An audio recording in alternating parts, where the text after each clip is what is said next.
नमस्कार मेरे प्यारे देशवासियों, आज 14 सितंबर है यानी हिंदी दिवस। सबसे पहले तो आप सबको मेरी ओर से शुभकामनाएं।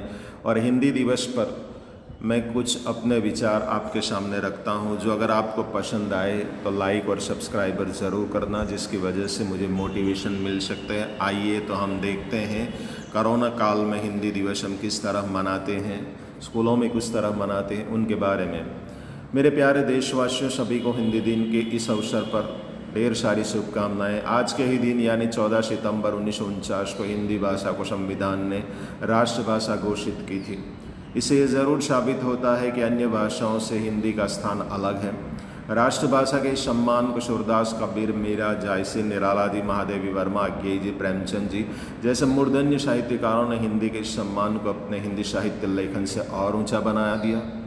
कालेलकर, व्याहारा राजेंद्र सिंह, मैथिली शरण गुप्त, हजारी प्रसाद द्विवेदी जैसे साहित्यकारों के बड़े संघर्ष के बाद 14 सितंबर 1953 को राष्ट्रभाषा प्रचार समिति वर्धा के अनुरोध पर 14 सितंबर को हिंदी दिन घोषित किया। तब से आज तक हम हिंदी दिवस को मनाते हैं।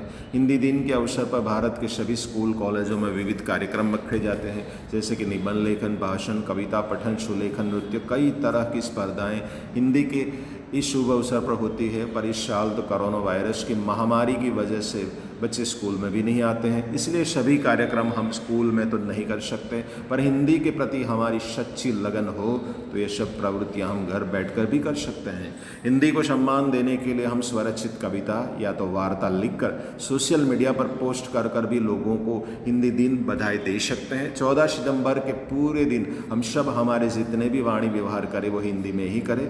हिंदी का सम्मान बढ़ा सकते हैं और हिंदी दिवस मनाने की स्कूल वाली खुशी भी हम पा सकते हैं। हिंदी ही एक ऐसी भाषा है जो पूरे देश को एक सूत्रता में बांध रखता है। हिंदी भारतीय संस्कृति का प्रतीक है। हिंदी ही भारतवासियों की पहचान है। इस भाषा में हम ख्वाब बुन सकते हैं। हमारी भाषा में हम अपनी भावनाएं भी व्यक्त कर सकते हैं, अभिव्यक्त भी कर सकते हैं।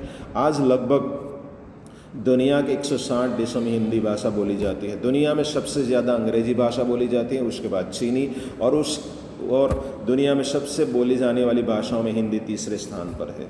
यह अपने आप में हिंदी का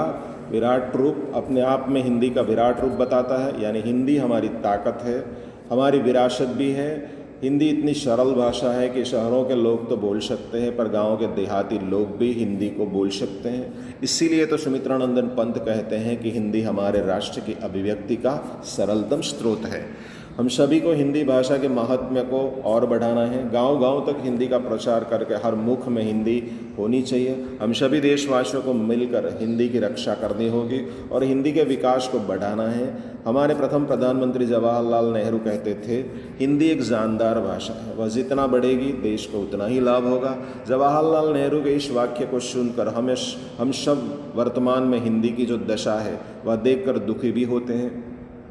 अंग्रेजी का बढ़ता सम्मान हिंदी को अपमानित करता है। इसीलिए हिंदी को बचाने के लिए आज के दिन हम सभी को प्रण लेना होगा कि अंग्रेजी के बढ़ते प्रभाव को रोककर ज़्यादा से ज़्यादा हिंदी भाषा का उपयोग हर एक क्षेत्र में करना होगा। तभी हिंदी का विस्तार विस्तृत होगा और तभी हिंदी को राष्ट्रभाषा वाला मान सम्मान बना रहेगा। फिर एक बार सबको हिंदी दिन की बहुत बहुत शुभकामनाएं। Thank you very much.